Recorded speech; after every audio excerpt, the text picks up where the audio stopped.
একদিন থেমে যাবে জীবনের পথ, নিভে যাবে দুনিয়ার সব আলো, রয়ে যাবে শুধু কর্মের হিসাব। সেই হিসাবেই হবে শেষের ভালো। দুনিয়ার ধন একদিন হারাবে, নাম আর পরিচয় মুছে যাবে, কিন্তু কিছু নেক কাজ রয়েছে মৃত্যুর পর সওয়াব বয়ে আনে।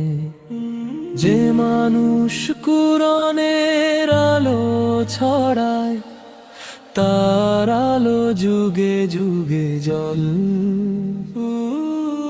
একটি আয়াত যদি কেউ শিখে, রহম তো নেমে আসে অন্তরে। যে হাতে গড়ে মসজিদের ঘর, সিজদায় ভরে ওঠে সেই প্রহর। প্রতিটি আজান, প্রতিটি নামাজ বাড়িয়ে দেয় তার সওয়াবের সাজ। যে জানের আলো মানুষের মাঝে, সত্যের পথ দেখায় ভালোবাসায়। প্রতিটি শিক্ষার প্রতিটি ফল রবের কাছে হয় কবুল। যে সন্তানকে শিখিয়েছে ঈমান, নামাজ, কুরআন আর ইসলামের জান, সেই সন্তানের প্রতিটি দোয়া বাবা মায়ের জন্য রহমতের ছোঁয়া। যে কূপ খনন করে পিপাসার তরে, যে গাছ লাগায় মানুষের উপকারে।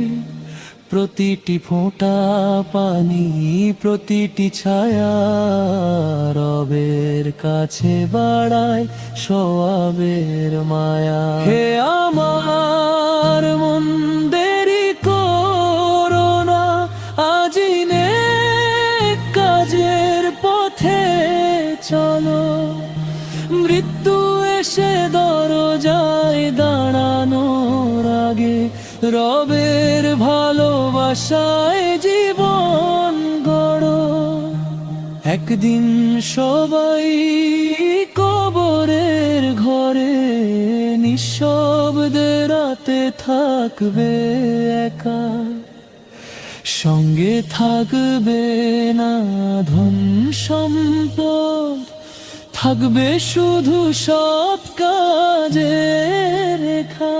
তাই হাসি মুখে দান করো, অসহায় মানুষের পাশে দাঁড়াও। ক্ষমা করো, ভালোবাসা ছড়াও, রবের সন্তুষ্টি জীবনের চাও। আজকের এই ক্ষণস্থায়ী জীবন, আখিরাতের জন্য প্রস্তুতির সময়। যে সওয়াব চলতে থাকবে চিরকাল, সেটাই হোক আমাদের পরিচয়। আল্লাহর পথে কাটুক জীবন, সুন্নাহর আলোয় ভরে উঠুক মন। মৃত্যুর পর চলুক সওয়াবের ধারা, এই হোক প্রতিটি মুমিনের সেরা কামনা।